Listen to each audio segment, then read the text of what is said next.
This is One Sentence News, a daily podcast featuring 3 news stories with a sentence-long summary and 1 sentence of context apiece. I'm Colin Wright. This is a sponsored message. I've been using Anchor as my podcast host for a while now, and it's been a pleasure to use. Anchor offers benefits that most other hosts do not. It's free to use, but it also has a collection of tools that allow you to create a podcast completely within the Anchor website or smartphone app. They distribute your show to Apple Podcasts, Spotify, and all the other distribution channels without any additional effort on your part, and you can make money from your podcast without any minimum audience size. So you can use it as a more traditional podcast host like I do, but it's also got everything you need to start a podcast from scratch. If you're keen to give it a shot, download the free Anchor app or go to anchor.fm to get started. It's Wednesday, October 12th, 2022. Let's talk about the news. From the Wall Street Journal, Israel and Lebanon reach rare deal for gas extraction and export to Europe. Representatives from Israel and neighboring Lebanon have agreed to a deal brokered by the United States to establish a border delineating their respective offshore territories, which would allow the two nations, which are at war with each other, to ease tensions and export natural gas to Europe.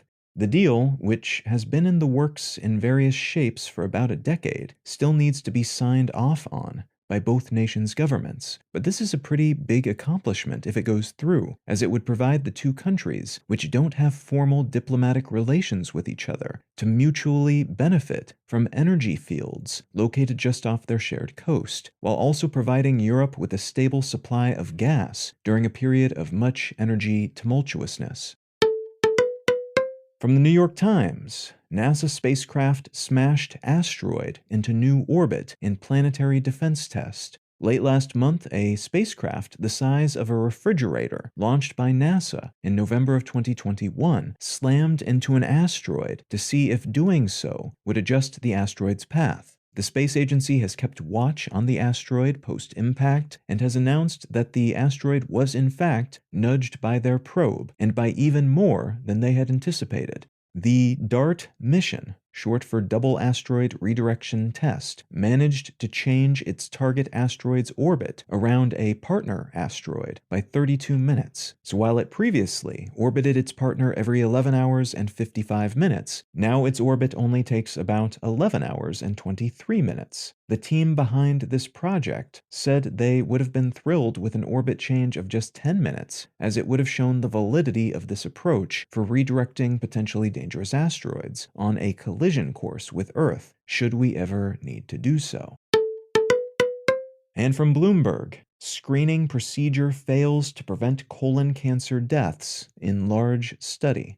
A new study published in the New England Journal of Medicine suggests that people who get colon cancer exams do not have a dramatically reduced chance of dying of colon cancer. The study found that folks who undertake such exams are 18% less likely to develop colon cancer in the first place, but also found that the overall death rate for those who are thus examined is only about 0.3% less than those who don't receive colon cancer exams. These exams are recommended by most medical bodies around the world, alongside exams for other common cancers like breast and prostate cancers, and these recommendations are predicated on other findings that have shown significant decreases in the risk of death for those who are screened. Though this study was quite large and long in duration, and may thus add weight to the not uncommon argument that some such exams are not necessary for the general population, and may be widely promoted in part to line the pockets of healthcare providers.